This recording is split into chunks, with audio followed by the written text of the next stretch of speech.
आज सदन से एक बड़ी खबर जो पूरे देश में चर्चा का विषय बनी हुई है। लोकसभा स्पीकर ओम बिरला के खिलाफ विपक्ष ने अविश्वास प्रस्ताव का नोटिस पेश कर दिया है। यह नोटिस लोकसभा महासचिव को सौंपा गया है, जिसमें 118 सांसदों के हस्ताक्षर है। कांग्रेस के नेतृत्व में यह कदम उठाया गया है, जिसमें समाजवादी पार्टी, लेफ्ट, आरजेडी जैसे दल शामिल हैं, लेकिन टीएमसी ने हस्ताक्षर नहीं किया है। यह नोटिस संविधान के अनुच्छेद 94C और लोकसभा नियम 94C के तहत दिया गया है। विपक्ष का आरोप है कि स्पीकर सदन में पक्षपाती तरीके से काम कर रहे थे। राहुल गांधी को राष्ट्रपति अभिभाषण पर धन्यवाद प्रस्ताव की चर्चा में बोलने का पर्याप्त समय नहीं दिया गया। कई सांसदों को निलंबित कर दिया गया।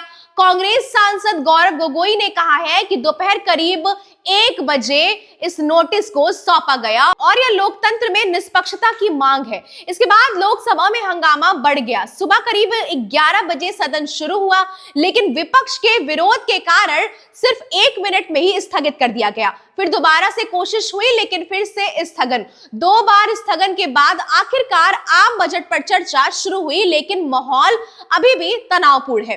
दरअसल कांग्रेस के वरिष्ठ नेता केसी वेणुगोपाल ने कहा है कि लोकसभा में नेता प्रतिपक्ष को बोलने नहीं दिया जा रहा है। स्पीकर पक्षपाती रवैया अपना रहे हैं। You can see in this session, leader of opposition is not being allowed to speak anything in this house. You can see that the government side can say anything. With the derogative remarks, they can attack anybody, those who are not alive also.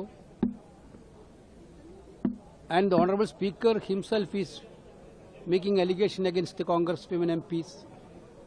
वहीं दूसरी ओर संसदीय कार्य मंत्री किरण रिजिजू का भी बयान सामने आया है। उन्होंने कहा है कि विपक्ष के पास संख्या ही नहीं है, यह सिर्फ हंगामा है और बजट जैसे महत्वपूर्ण मुद्दों पर चर्चा को रोका जा रहा है। लोकसभा में बिल्कुल चर्चा हो नहीं पाई। मुझे लगता है कि लोकसभा में जो कांग्रेस के नेता है वो खुद ही हाउस नहीं चलाना चाहते हैं।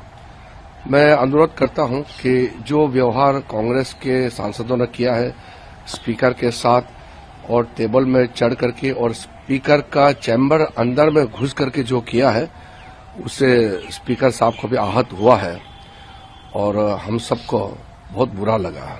उन्होंने अपील की है कि सदन को चलाने दिया जाए। उनका यह बयान सरकार की तरफ से मजबूत प्रतिक्रिया के रूप में देखा जा रहा है। यह घटना संसद के इतिहास में दुर्लभ है। स्पीकर के खिलाफ अविश्वास प्रस्ताव पहले भी चर्चा में आया है, लेकिन अमल में कम ही आया है। अब 14 दिन का नोटिस पीरियड के बाद क्या होता है यह देखना होगा। क्या चर्चा स्वीकार होगा या फिर खारिज होती है। विपक्ष इसे लोकतंत्र की रक्षा बता रहा है, तो सरकार इसे राजनीति स्टंट बता रही है। बहरहाल इस खबर पर अपनी प्रतिक्रिया हमसे जरूर साझा करिएगा और ऐसी तमाम सारी खबरें देखने के लिए जुड़े रहिए जनपद के साथ। धन्यवाद।